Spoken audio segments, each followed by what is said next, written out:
Our first reading is actually reminding us to invite God to enter into the different aspects of our life, no? So that we will be enlightened by His presence, no? Kasi po kung minsan, we take for granted that, of course, God is present everywhere, no?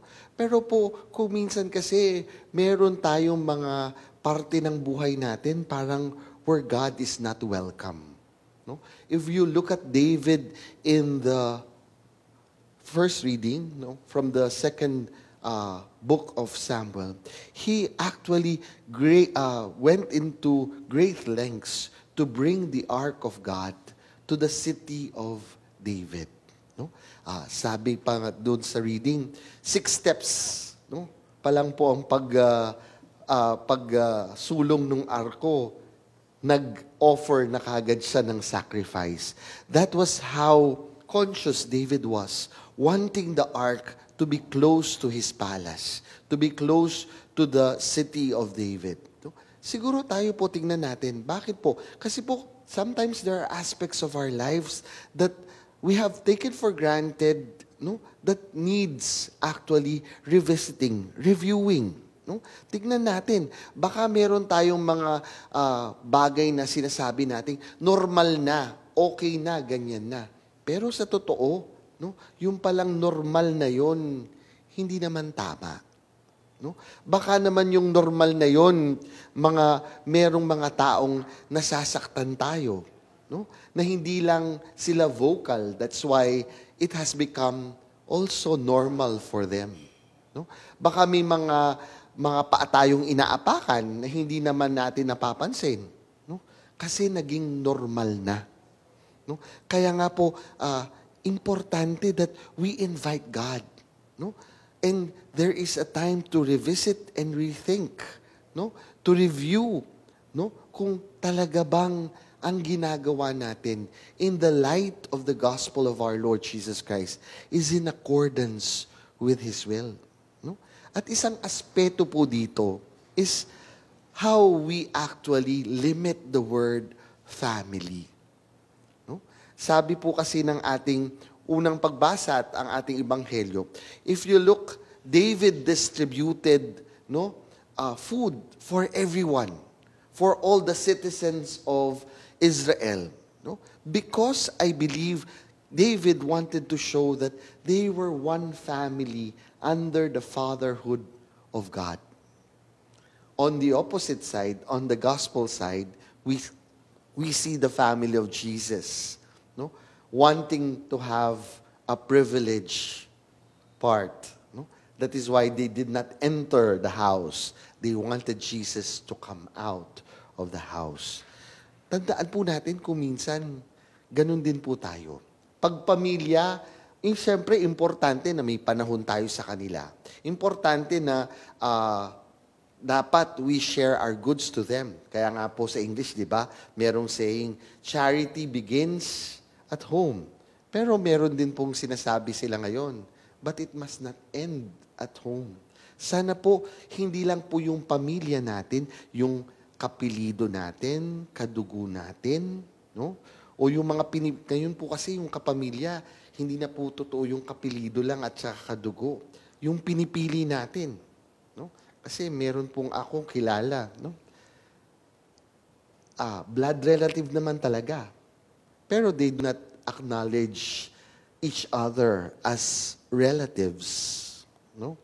So, hindi sila magkapamilya dahil hindi naman sila nagtuturungan bilang pamilya. So, ang tanong, how do you limit, no, this circle of friends, this class of people that you actually call family, friends, no, cliques, no, groups? No? Siguro dapat tignan po natin pag masyado na tayong nagiging exclusive. No?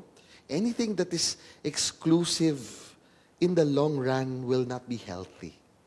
And anything that is not healthy in the long run, no, will actually strangle and stifle the people who are actually part of it. Diba?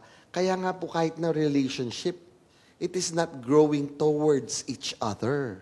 It is supposed to be growing together, no? Towards something. No? Kaya nga po kahit naman yung friendship, pag masyadong exclusive, nakakasakal. No? At kung minsan, pag masyadong exclusive, hindi na natin na-check yung mga tama pa ba ang ginagawa natin. Kasi masyado na tayong naging at home sa isa't isa. Kung minsan, we can already give, no? Para pong license to do something that is not anymore actually morally right o tama. No? Kaya nga po, siguro tignan natin sa ating sarili. No? Sabi ko nga sa inyo, nung umpisa, review them. No? Make the Lord enter into the many aspects of our lives. And then, thirdly and finally, my dear friends, is the reminder of the Lord. Because for the Lord, there is but one qualification that you have so that you will qualify as member of His family. That is, whoever does the will of God. No? Siguro dapat tingnan natin, ito ba talaga ang kagustuhan ng Diyos? No? Is it really the will of God that we are actually following? This will of God, my dear friends, has been expressed in the church, no? In many different ways. No? Punta po kayo sa Ateneo, sasabihin nila sa inyo, no? It is for the greater glory of God. Punta po kayo sa mga Benedictines, they would say to you that in all things, God may be glorified. No? It has been expressed in so many ways. But in the end, we need to ask ourselves, when we conduct ourselves, our behaviors, our words, our actions, do they really reflect the will of God? Talaga po ba? No? Pati sa mga relasyon natin, sa pagkakaibigan natin, healthy pa ba? Talaga bang ang kagustuhan pa ba ng Diyos ang nangingibabaw? O baka dahil magkaibigan tayo, kahit na hindi na mabuti, no? Hinahayaan na. No? Kaya nga po, siguro tignan natin. No? In the end, my dear friends, it is important to make God the guiding light that illumines all the aspects of our life. Amen.